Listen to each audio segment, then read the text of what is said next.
자, 일단 이제 저희 수업은 요 통합경제학이라는 교재를 가지고 수업을 진행할 건데, 요 교재는 뭐 일단 아시다시피 안에 내용은 이제 미시경제학, 거시경제학, 국제경제학 막 섞여 있어요. 내용들 자체가. 그래서 보통 이제 학교에서 많이 수업 들으는 게 경제학 원론이잖아요. 학교의 경제학 원론책. 그래서 요즘도 맹큐책 많이 보세요? 맹큐 경제학 원론? 그래서 보통 이제 그 경제학 시험 보실 때 보면 어느 시험이든지 항상 원칙은 무조건 미시경제, 그 다음에 거시경제, 국제경제 원칙이. 어느 시험 보든지 무조건. 그래서 가끔 뭐 시험 보신 분들이 뭐 경제시험 과목 이렇게 나와 있는데 뭐 국제경제 들어갑니까? 가끔 질문하시거든요. 근데 무조건 들어가는 거예요. 어느 시험이든지. 그래서 무조건 시험 과목은 3개. 미시, 거시, 국제경제. 요 3개인데 보통 일반적 뭐 수험서들 보면 국제경제학이 다 요 거시 쪽에 들어가 있거든요. 이쪽에. 그래서 보통 이제 거시 플러스 국제경제. 이런 식으로 해서 마무리 하게 돼요. 근데 일단 요 교재는 기존의 이제 경제 원론 수업, 학교에 들었던 경제 원론 수업보다는 약간 위의 수준이라 보시면 돼요. 난이도가. 그래서 기존에 뭐 경제 원론을 뭐 저번 달에 수업 들으신 분도 계시겠지만 난이도를 보면 이제 경제학 원론이 학교에서 들었던 수업이라면 대략 요것보다는 한 단계 위가 요 통합경제라고 보시면 돼요. 그 다음에 요구 한 단계 위. 그러니까 보통 심화경제. 이론상으로 보면. 그래서 지금 이제 저희 학원 같은 경우는 경제원론이 약 2개월 정도 수업 진행하고 통합경제 요 수업도 저희 2달 만에 끝나죠. 끝나고 요 심화경제는 보통 4개월 과정이에요. 요거는 별도로. 그래서 지금 여러분들이 어디 시험 보시는지 모르겠지만 나중에 상담지 보고 다시 상담할 때 좀 말씀을 드리겠지만 경제학 공부를 내가 정말 어느 시험 보는 거에 따라서 공부량을 좀 조절하시는 게 제일 좋거든요. 그래서 만약 내가 뭐 공기업 준비한다. 근데 지금 공기업 준비하는데 경영학이 주다. 라고 이런 분 계시면 경제학은 요 통합경제에서 마무리 하시는 거예요. 더 할 필요 없고. 근데 내가 뭐 국립외교원 시험 준비한다. 약간 난이도 있는 시험들 준비한다 하면 심화까지 또 가야 되고. 그래서 일단은 좀 개인적으로는 전략을 좀 잘 짜셔야 돼요. 그래서 어차피 시험이라는 게 빨리 붙는 게 일단 제일 중요하잖아요. 이게 너무 시간을 막 오래 잡으면 안 좋으니까. 그래서 뭐 저희 때 선배들 같은 경우를 보면 사법고시, 뭐 행정고시 보통 3, 4, 5년씩 막 공부했거든요. 저희 선배들 같은 경우에는. 그래서 제 뭐 선배들 같은 경우에 지금 서초국 쪽에서 뭐 변호사로 일하시는 분 선배들 계시는데 그 아는 선배 되게 친한 선배 딱 2명 있어요. 변호사 선배들. 근데 그 2분 다 10년 걸렸어요. 공부하는데. 근데 그 당시에는 그렇게 공부했는데 요즘은 전혀 그렇게 공부 안 하잖아요. 그래서 요즘에는 좀 시간이 많이 짧아지죠. 뭐 2, 3년. 길어야 3년? 뭐 2년, 3년 내에 끝나서 뭐 시험 붙든지 아니면 그냥 바로 취업하든지 끝내는 분위기 때문에 일단 기간은 절대로 길게 잡으시면 안 돼. 본인한테 마이너스이기 때문에. 그래서 일단은 올해 이제 1월 달이잖아요. 일단 1월 달 의욕적으로 지금 공부하실 거 아니야. 1월이니까. 그래서 보통 이제 지하철 같은 거 탈 때도 의욕적으로 막 책도 들고 다니시고 책도 보시고 뭐 스마트폰 안 보고 하는데 이게 한 1, 2주 가면 끝나죠. 유효기간이. 그래서 뭐 딴짓 하시잖아. 열심히 공부 안 하시고. 그래서 일단 계획을 좀 잘 짜셔서 올해 어느 시험에 언제까지 붙겠다. 라고 해서 독하게 좀 준비를 하셔야 되고 항상 시험이라는 게 똑같아요. 일단 독할수록 빨리 붙어요. 그래서 뭐 제 아는 선배들 같은 경우도 뭐 독하게 안 했다고 말하기 좀 애매한데 10년 걸린 거는 굉장히 오래 걸린 거잖아요. 공부하는데. 근데 10년 시간은 어떻게 투입을 하겠어. 근데 10년 공부했다는 것 자체도 독한 거 아니에요? 그런 공부한 게. 그래서 일단 본인들이 좀 계획을 좀 타이트하게 잡으시고 올해 언제까지 시험 합격하겠다 라고 하셔서 준비하실 때 좀 개인적으로 봤을 때 뭐 공기업이나 이쪽 계열은 1년 내에 승부 거는 게 맞고 국립외교원 같은 경우는 2년을 넘기시면 안 좋아요. 공부할 때. 그래서 이때 딱 승부하고 접어야지 라고 하셔야 된다고요. 그래서 제가 아는 친구도 서울대 예전에 경영학과 나온 친구 같은 경우도 행시를 준비했었는데 그 1년차 때 피세 시험 되고 그 다음에 이제 2차 시험 보잖아요. 2차 시험 안 됐거든요. 근데 이제 그 다음 년도 또 피세 시험 또 보잖아요. 근데 피세에서 떨어졌거든요. 그래서 바로 그냥 포기하더라고. 포기하고 바로 그냥 취업했는데 하여튼 본인이 좀 결단력 있게 딱딱딱 끊어서 하는 게 일단 중요할 것 같아요. 자, 일단 이제 저희 교재를 보시게 되면 교재 구성은 아까 말씀드린 미시거시 국제경제로 이루어져 있어서 그 목차를 잠깐 보실 필요가 있을 것 같아요. 그래서 4페이지 일단 보시게 되면 지금 이제 미시경 입문부터 쭉 목차가 쭉 돼 있잖아요. 그래서 지금 그 챕터 7까지 파트 7 지금 5페이지 나오는 파트 7까지가 미시경제학이라고 보시면 돼요. 그래서 시장 실패라고 나와 있는 거기까지 미시경제 분야라고 보시면 되고, 그 다음에 이제 파트 8부터가 이제 거시경제학으로 들어가죠. 그래서 어디까지냐면 15까지가 이제 거시경제. 그 다음에 마지막 파트 16이 국제경제. 이렇게 하면 전체 경제학 분야를 다 건드리고 갈 거예요. 일단 이제 뭐 학교에서 경제학 수업을 들어보신 분도 계시겠지만 항상 이제 강의하는 사람도 똑같거든요. 일단 이제 경제학을 공부하고 왔습니다라고 하더라도 일단 저는 믿지 않아요. 기본적으로 다 처음이다라고 전제하고 일단 수업을 진행할 거니까 일단 천천히 차근하게 나갈 거고, 그 다음에 저희가 어차피 이게 지금 타이트해요. 시간 자체가 저희가 16번에 다 끝내야 되잖아요. 시간적으로. 그래서 48시간에 완료를 해야 되기 때문에 문제풀이를 잘 못해요. 그래서 지금 어떻게 할 거냐면 저 매번 할 때 수업 중간중간에 좀 꼭 필요한 문제들을 가끔 풀 거거든요. 대신 그건 이제 교재 위주. 교재 안에 있는 걸 좀 약간 건드려서 설명을 좀 드릴 건데, 대신 이제 여러분 시험 준비하는 게 좀씩 다를 거 아니에요? 그래서 저희가 이제 다음 시험부터 제가 자료를 좀 드릴 거예요. 필기시험 자료를. 그래서 쪽지 시험 같은 거 드려서 대략 5분 전에 좀 오시게 되면 객관식이나 뭐 주관식 문제 좀 드릴 거니까 한번 좀 시험 풀어보시고 제가 걷어가서 채점한 다음에 점수가 안 좋으시면 학부모 상담 하면 안 나오시겠지. 학원에.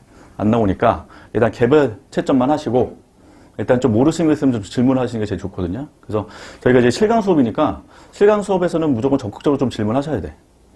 그래서 본인들이 막 모르면 그냥 넘기지 마시고 일단 중간중간에 모르시면 쉬는 시간에도 물어보시고, 직접 대면에서 물어보기 불편하신 분들은 쪽지 같은 거 써서 앞에 책상에 올려놓으시면 그 관련해서 제가 답변을 드릴 거거든요.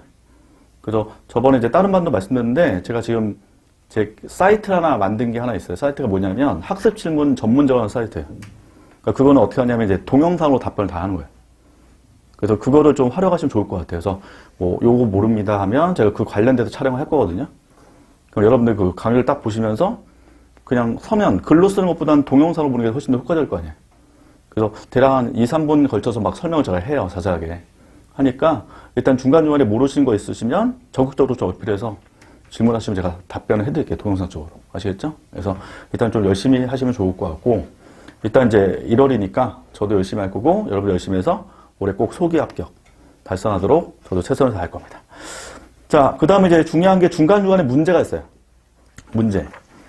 그래서 보통 이제 파트 끝날 때마다 문제들이 들어가는데, 예를 들면 뭐 54페이지 같은 경우에 문제가 쭉 있잖아요. 근데 지금 문제 구성 보시면 이 기초 객관식 문제라는 게 있고, 뒤로 넘기시면 심화 객관식 문제 이렇게 두 개로 있거든요. 기초랑 심화. 근데 무조건 기초 객관식은 다 푸셔야 돼. 심화는 안 풀어도. 일단은. 기초는 완전히 그냥 생기초니까 이 정도는 무조건 개인적으로 풀고 넘어가셔야 되기 때문에 제가 중간에 문제 푸는 것들은 기초보다는 심화 쪽 건드릴 거예요. 문제들을. 그래서 기초 문제 꼭 풀어보시고, 그 다음에 해설 자료를 제가 좀 더 드릴 거예요. 왜냐하면 내용을 좀 보게 되면 해설 좀 제가 약간 약하게 좀 써놔서 해설 자료 좀 더 추가해서 내용을 드릴 거고, 그 다음에 어차피 뭐 시험 준비하는 게 다 올해 준비하시니까 2018년도에 시험 기출됐던 거 위주로 자료를 드릴 거예요, 제가. 그래서 특히 이제 뭐 공기업 준비하시는 분들 같은 경우는 공기업 같은 기출 문제가 없잖아요. 근데 제가 이제 공기업 강의한 지가 한 7, 8년 좀 되다 보니까 예전에 이제 실강의 장점은 시험 보신 분들이 문제를 갖고 와요. 문제 복원 문제를 가져오면 제가 이제 복원해서 내용 드리다 보니까 저희 이제 실강 수업이 좀 효과적인 게 있거든요. 그런 측면이. 그래서 제가 최대한 좀 문제를 복원해서 많이 드릴 거니까 일단 그 자료 가지고 각자 풀어보시고 물어보시고 질문하시고 하시면 좋을 것 같아요. 아시겠죠? 네. 그래서 거기 있는 문제들을 꼭 풀어보셔라. 아시겠죠? 자, 그럼 이제 오늘 첫날이니까 첫날은 이제 편하게 수업 들어가시면 되겠습니다. 자, 교재는 이제 10페이지부터 갈 거예요. 10페이지. 일단 이제 저희가 교재가 이제 수험서다 보니까 제가 요약을 해서 지금 내용을 다 넣어놨잖아요. 그래서 제가 중간중간에 좀 중요한 포인트를 좀 강조를 할 거예요. 그래서 요건 반드시 시험에 나온다 라고 하면 그 부분만 집중적으로 여러분들이 체크를 해주시면 되고, 보통 이제 경제를 내가 처음 공부한다 이런 분들은 효과적인 게 하나 더 뭐가 있냐면, 지금 요 통합경제 지금 요 수업을 지금 듣는 거잖아요. 듣는데 내가 정말 뭐 공기업인데 경영을 주로 하면서 통합경제 마무리를 하고 싶다 이런 분들은 경제 언론책이랑 같이 읽으시는 것도 좋아요. 책을. 그래서 시중 그 도서관 가시면 경제 언론책 다 있잖아요. 시중 도서관에 다. 그래서 전 개인적으로 이제 이중구 교수님의 경제 언론책이 되게 좋거든요. 읽기가. 그래서 이분 책을 그냥 사지 말고 빌려서 저희 챕터 나갈 때 맞춰서만 딱 읽으시라고. 굳이 막 미리 읽지 마시고 지금 딱 오늘 어디까지 나간다 하시면 그 범위까지만 딱 보시면 훨씬 더 효과적이에요. 시너지가. 왜냐면 저희가 요약서니까 이 책이. 그래서 설명은 제가 자세하게 설명드리겠지만 요걸 같이 읽으시는 게 훨씬 더 효과적일 수 있고, 마찬가지로 내가 뭐 외교원 준비한다 이런 분들 같은 경우에는 심화문제까지 하셔야 되잖아.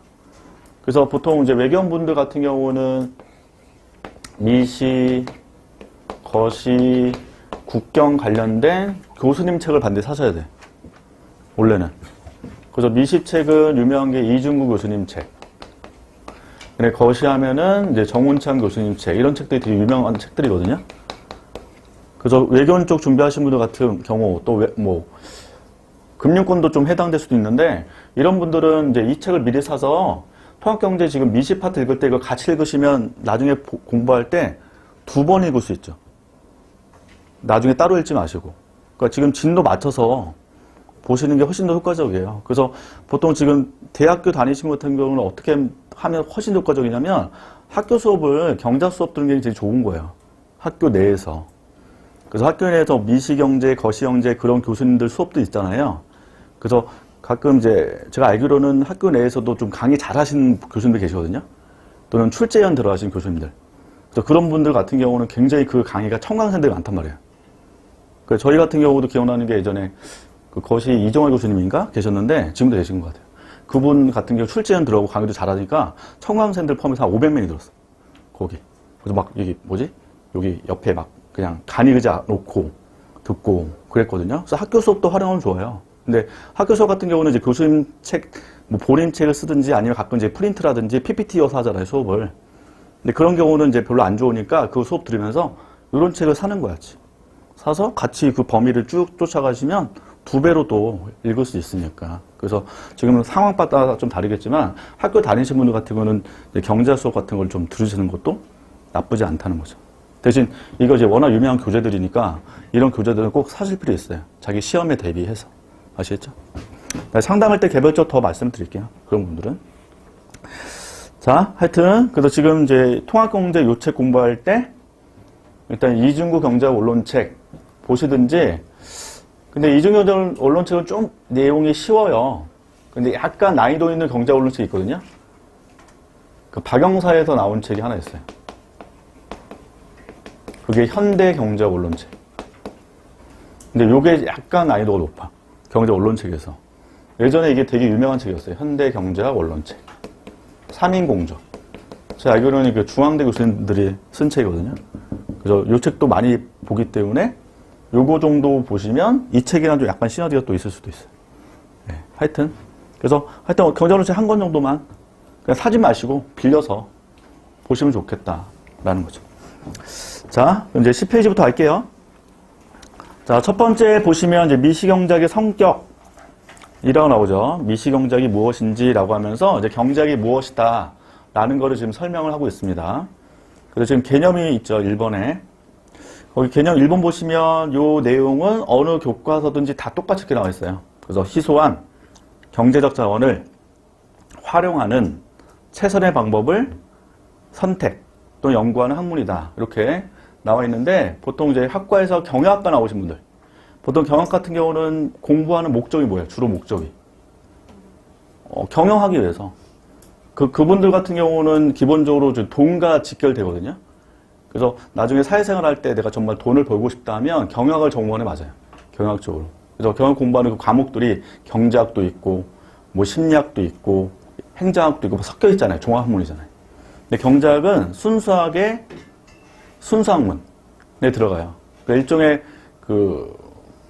자연과학에 보면 물리 같은 학문. 이게 이제 경제학에 좀 해당되기 때문에 경제학은 실제로 돈을 버는 학문과 전혀 관련이 없고 합리적 선택을 연구한 학문이다.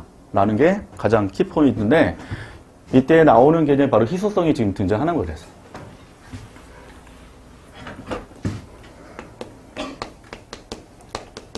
자, 희소성의 이제 법칙이 등장을 해요.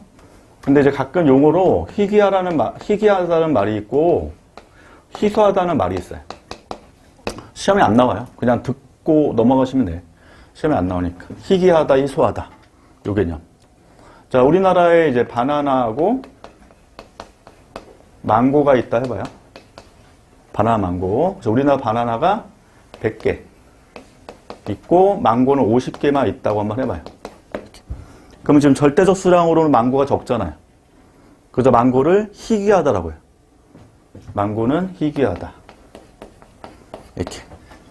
근데 사람들이 지금 과일을 먹을 때 뭐 망고도 굉장히 좋아하겠지만 그냥 가정하는 거예요. 한국 사람들이 망고보다는 바나나를 굉장히 선호한다고 생각해 보자고요. 그럼 한국인들의 욕구에 비해서 바나나가 부족하잖아. 그래서 이때 바나나를 희소하다라고 한다고. 따라서 희소하다, 희귀하다는 개념은 절대적 개념이냐, 상대적 개념이냐로 구분하는 거예요. 그래서 희귀는 절대 수량으로 판단하는 거고, 희소는 상대적 개념으로 판단한다. 이렇게 개념을 쓰거든요. 이해되세요? 그래서 인간의 욕구에 비해서 상대적으로 부족한 경우를 희소하다라고 정의한다는 거죠. 그래서 지금 희소하다는 개념은 이렇게 스타트하죠. 자원이 한정되어 있다. 여러분들의 욕구는 무한하다. 이렇게 되어 있죠. 이렇게. 그럼 지금 여러분들의 욕구는 뭐가 제일 강해요? 집에 가고 싶다. 아니, 빨리 가고 싶다. 오늘 스카이캐슬 안 하죠? 네. 집에 빨리 가고 싶다. 욕구 강하죠? 근데 여러분들의 욕구에 비해서 자원이 부족하다는 거예요. 자원. 그럼 이제 자원이 여러 개 있겠죠. 요 안에. 그래서 보통 우리가 말하는 평상시 말하는 자원은 돈이잖아요. 돈. 근데 돈도 있지만 시간도 있죠. 시간도 한정돼 있다. 우리 인생에 한정돼 있다. 우리 인생이 만약에 무한하다면 경제학 공부하는데 이렇게 공부할 필요 없는 거거든요.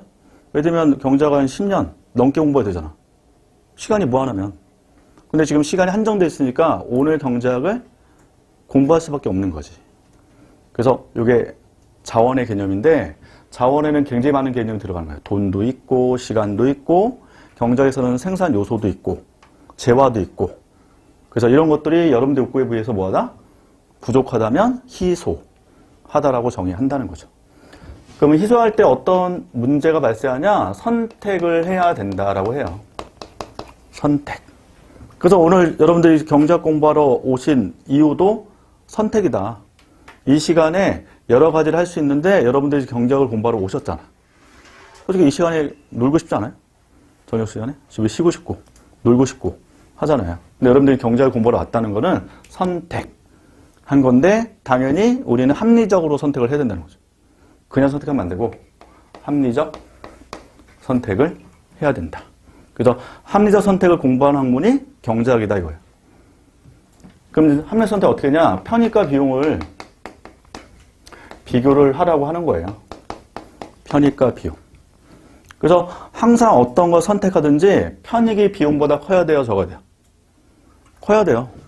그러니까 편익이 비용보다 큰 거를 선택할 때가 합리적 선택이라고 해서 보통 이제 편익과 비용을 비교한다 해서 이걸 편익 비용 분석 이런 말 해요. 편익 비용 분석.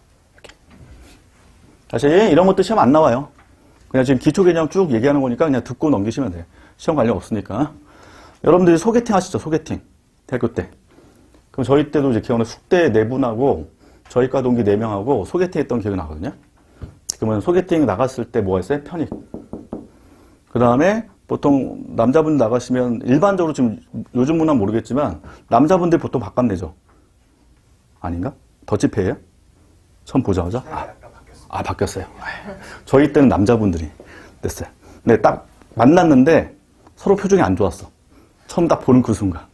그럼 우리 입장에서, 남자 입장 어떻게 돼요? 비용. 이걸 이제 걱정하기 시작하는 거죠. 밥값 나가니까. 그래서 어떻게 했냐면, 4대4 가위바위보였어요. 가위바위보. 4명 해서 저희가 이겼거든요. 이겨서 여자분들이 밥값을 낸 거예요. 그래서 그때 나올 때 욕 엄청 먹고, 욕 엄청 했던 기억이 나요. 그래서 항상 편익 비용을 비교하는 거죠. 이렇게. 그래서 편익이 비용보다 큰 거를 선택하면 합리적이다. 비용이 편익보다 큰 걸 선택하면 비합리적인 선택이다. 라고 하는 거다. 그래서 편익을 이제 나중에 영어로 benefit이라고 써요. 이렇게. 그럼 편익은 기본적 주관적이에요? 객관적이에요? 주관적이죠. 이게 눈에 안 보이는 거거든. 그래서 소개팅 좋아하시는 분들은 편익이 클 거고, 소개팅 별로 안 좋아하시는 분들은 소개팅 나갈 때 별로 기분이 안 좋을 수도 있죠. 그래서 편익은 주관적이다. 그래서 측정이 쉽지 않아요. 이거는. 그래서 나중에 편익 측정 어떻게 할 거냐면 주로 돈으로 해요. 이것도. 금액으로 측정한다. 그 다음에 문제는 비용. 코스트. 이렇게. 보통 우리가 이제 비용을 따지는 게 핵심인데 경제에서 이 비용 개념을 뭐로 쓰냐면 기회비용 쓴다는 거예요. 경제학에서는. 그래서 시험 일단 처음에 나오는 게 바로 기회비용이 등장할 수밖에 없다라는 거죠. 그래서 밑에 가로 4번부터 기회비용이 등장하고 기회비용이 시험에서 좀 중요하게 다루는 주제겠죠. 가로 4번이. 그래서 거기서는 기회비용이 일단 제일 중요해요. 그 페이지에서는. 나머지 안 중요하고. 자, 거기 이제 기회비용이라고 나와 있죠. 비용. 그래서 지금 기회비용을 보시게 되면 이렇게 돼 있다. A를 선택 시 포기해야 하는 최상의 가치를 기회비용이라고 정의해줘요. 이때 이제 요거를 어떤 비용이라고 정의하냐면 요 정의는 암묵적 비용을 정의할 때 이렇게 정의를 해주거든요. 암묵적 비용. 그래서 기용을 설명할 때 두 가지 비용 개념 등장하는데 암묵적 비용이라는 개념하고 명백한 비용, 명시적 비용 요 두 가지 개념이 등장을 하게 돼요. 그래서 우리가 평소에 접하는 비용은 다 명백한 비용이거든요. 그럼 여러분들 지금 여기 학원에 오셨잖아. 그럼 지금 오후 7시에 학원 수강하러 오셨기 때문에 요 학원 수강에 따른 비용을 고려를 해야 되는데 보통 우리가 무조건 비용 고려는 그거 하지 않은 거예요? 수강료, 그 다음에 교재비 이런 거 다 따지잖아. 그럼 이거를 무슨 비용 하냐면 명백한 비용이라고 한다고요. 그럼 지금 수업 듣는 과정에서 이 수업 지금 왜 듣고 있을까라고 고민하고 있다는 거는 이 비용이 아깝다고 인식하는 거잖아. 그렇잖아요? 수강료도 아깝고 교재비도 아깝네 라고 고민하는데 이것만 고려하지 말라는 거예요. 이것도 고려를 해야 된다는 거예요. 그래서 지금 수강료 교재비를 우리는 명시적 비용이라고 하는데 이것만 따지면 안 되고 암묵적 비용도 따져야 된다. 즉 3시간 동안에 지금 여러분들이 딴 거 할 수 있었다는 이 시간에. 그러면 이 시간에 지금 여러분들이 종강역에서 친구 만나서 술도 마시고 여기 놀고 있으면 그에 따른 만족을 포기하고 여기 앉아 계신 거잖아. 맞아요? 따라서 포기를 해야 되는 거가 여러 개 있을 수 있어요. 지금 3시간 동안. 즉, 첫 번째로는 종강역에서 친구들과 미팅 할 수도 있고 또는 그냥 집에서 휴식을 취할 수도 있고 근데 문제는 이 두 개를 동시에 할 수는 없죠. 종강의 친구 만나 놀거나 그냥 집에서 쉬거나 그럼 지금 경제학 공부하러 여기 안 왔더라면 둘 중에 뭐를 했을까를 고민해야지. 둘 중에 뭐를 했을까? 그럼 더 큰 만족도 큰 거를 선택했을 거 아니에요. 그렇잖아요? 그럼 지금 종강의 친구 만날 때 미팅에 따른 나의 만족감을 화폐액으로 표현했더니 10만 원. 집에서 그냥 놀았을 때, 쉴 때의 만족감을 표현했더니 5만 원. 이라고 한다면 나중에 둘 중에 뭐 할 거예요? 더 큰 가치 주는 게 이거니까 반드시 1번을 했겠지. 그렇잖아요? 그럼 여러분들이 경제학 공부를 하기 위해서 1번을 포기한 거잖아. 그래서 지금 정의가 선택 시 포기해야 되는 것 중에서 무슨 가치? 최상의 가치라고 정의한다고요. 그래서 이거를 암묵적 비용 한다고요. 이거 10만 원. 이해돼요? 여기까지 이해? 그럼 지금 여러분들 기회비용 계산하시려면 수강료 더하기 교재비 더하기 이것까지 고민을 해야 된다. 이 세 개를 모두 다 더해야 된다는 게 경작에서 말하는 비용이라는 거예요. 이해돼요? 그래서 경작에서 비용 나오면 무조건 기회비용이에요. 무조건 예외 없이 전부 다 기회비용이다. 그래서 여러분들이 지금 앞으로 1년 내고 공부하겠다라고 계획 세우시면 그거에 따른 수강료, 교재비, 뭐 인강 강의로 나갈 거 아니에요. 그게 명백한 비용이죠. 근데 1년 동안 나는 지금 뭐 하는 거야? 공부하니까 취업을 포기하는 거잖아. 1년 동안은. 그럼 취업을 포기함에 따른 임금을 고려해야죠. 그게 암묵적 비용이 된다고. 그래서 맨큐책에 보면 그 대학교 들어갈지 고등학교로 입사할지를 고민하는 얘기 나오잖아요. 맨큐책에서. 선택, 4년제, 대학, 진학시, 기회비용, 맨큐책에서. 또는 고졸, 취업시, 기회비용. 이렇게. 그럼 4년대 대학을 다닐 때 기회비용 계산하시려면 두 개 있다는 거 아니에요? 명시 플러스 암묵. 있으니까 명시비용은 4년 동안 대학을 다닐 때 학비, 교재비, 뭐 지방대 가시면 기숙사비 다 들어가는 거죠, 이게. 근데 암묵적 비용 뭐예요? 4년 동안 직장을 못 다니는 거니까 포기한 임금이 암묵적 비용으로 들어가야 되겠죠. 그럼 계산했더니 1억. 이래 해보고 고졸 취업시 기회비용 여기 똑같이 명시 항목 있을 거예요. 여기도 동일하게. 즉 고졸 바로 취업하면 대학교 낭만을 포기하는 거잖아. 당장 취업을 하는 거니까. 이때 만약에 이게 2억이라고 한다면 대학교 가셔야 돼요? 고졸 취업하셔야 돼? 대학교 가셔야 되지. 기회비용이 더 적으니까. 맞지? 기회비용은 포기한 비용. 그래서 합리 선택 어떻게 하셔야 돼? 기회비용이 커야 돼요? 적어야 돼요? 적어야 돼요. 기회비용이 비용이니까. 비용이 낮아야 편익 빼기 비용이 커져야 적어져요? 커지겠지. 비용이 낮은 거를 선택하는 게 합리적 선택이라고 한다는 거죠. 이해돼요? 내용은 어렵지 않아요, 이게. 기회비용. 그래서 일단 암기하실 거 뭐냐? 명시적 비용 더하기 암묵적 비용의 합이 기회비용인데 항상 우리가 선택할 때 뭐를 고려해라? 무슨 비용? 암묵적 비용이 중요하다고요. 왜냐면 명시적 비용만 다 고려한다는 거 사람들이. 명시적 비용이 아깝다고 생각하는 거지 암묵적 비용까지 고려를 해서 선택을 해야 합리 선택할 수 있다. 라는 게 지금 핵심이라는 거죠. 미팅할 때 똑같잖아요. 또 남자친구 만날 때 똑같지. 여자분 입장에서 마찬가지잖아요. 여자분 지금 계시는데 현재 남친이 있을 거 아니에요.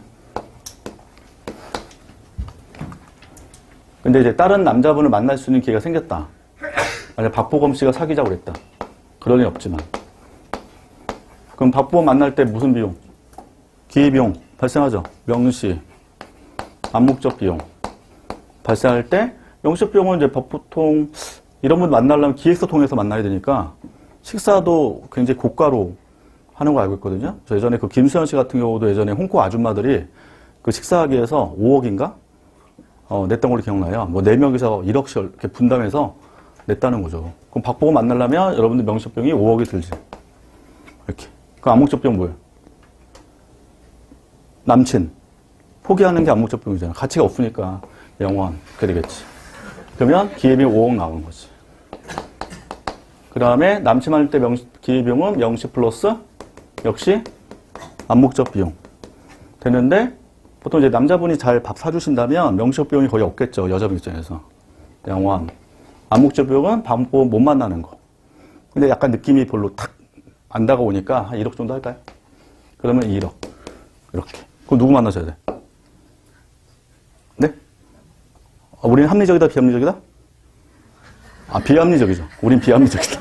마음은 박보검이지만 현재 계산상으로는 남친을 만나야 된다. 라는 거죠. 이게 합리적 선택이에요. 근데 가끔 이제 남자분이 가끔 이제 튕기거나 바깥 안 내기씩 하면 명시효병이 올라갈 거 아니야. 올라가면 이 역전될 수 있다. 역전돼 버리면 그때 과감하게 헤어지면 되는 거죠. 기회비용이 커지니까. 그래서 선택은 항상 기회비용 가지고 선택한다. 라는 게 가장 중요한 키워드라는 겁니다. 자, 이해되시죠? 무슨 얘기인지? 네. 그래서 경작에서 명시적 비용은 회계적 비용을 말하는데, 회계적 비용 자체는 명백한 비용이기 때문에 당연히 고려하는 거예요. 근데 우리는 이제 암묵적 비용까지 따져서 선택을 해야 된다. 이것만 잘 아시면 됩니다. 자, 그럼 문제 하나 풀어볼까요? 그 뒤에 문제들이 대부분이 다 기출 문제들이에요. 이게 기출 표시 안 해놨지만 기출 문제들이 대부분이기 때문에 그래도 꼭 풀어보시라고 말씀드린 거고, 54페이지 나오는 3번 54페이지 3번 문제 보시면 D씨가 5년 전에 4억을 주고 땅을 1000평 샀대요. 매입했대요. 근데 이 땅을 기증했죠. 그러면 현재 시가가 6억이라고 한다면 기회비용 얼마? 현재 시가 6억이래요. 지금 줬죠. 증여했으니까. 그러면 증여 안 했더라면 현재 6억이 될 수 있었기 때문에 포기한 비용은 6억인 거지. 맞아요? 기회비용은 6억이라고 대답하셔야 된다. 여기까지 이해되시죠?